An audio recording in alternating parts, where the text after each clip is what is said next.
আমি অ্যাম্বুলেন্স একটাকে কল দিয়েছি, বলছে 20 মিনিট সময় লাগবে আসতে। কেন আসছে? তো আমাকে বলে আমি আজে বাজে আড্ডা দিই, আজে বাজে কথা বলে, আজে বাজে মানুষদের সাথে চলাফেরা করি।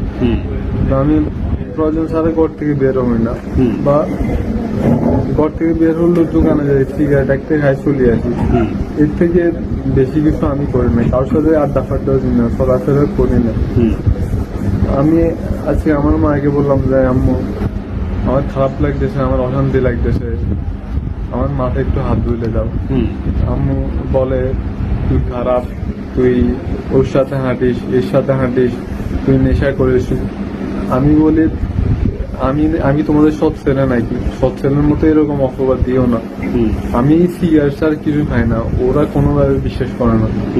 ওরা সবসময় সব কথা বলে।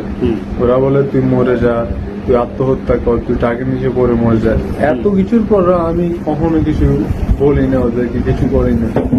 আজকে আমি বলছি যে আম্মু আমার খারাপ লাগতেছে, আমার অশান্তি লাগতেছে, আমার মাথায় একটু হাত বুলে দাও।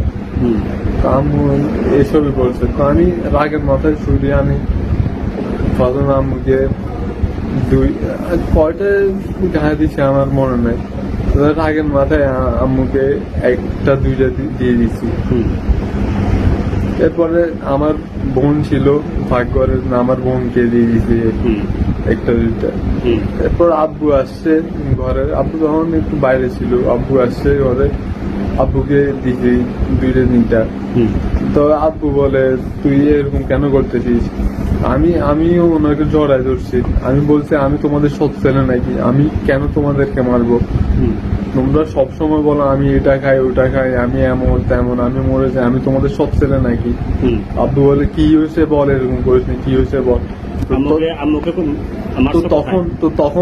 তখন বাইরে থেকে আমার জ্যাঠা ছিল, জ্যাঠা চিল্লি করতেছে, আমি দরজা খুলে দিছি।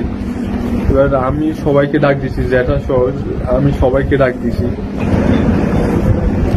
মানে মারি আবার অ্যাম্বুলেন্সের খবর দিছ? এখন তোমার আম্মুর অবস্থা জানো? না। বোনের অবস্থা, বাবার অবস্থা জানো? না। ঠিক আছে, সত্যিটা বলো না, আমি জানতে চাই, সত্যিটা বলো না। সত্যিটা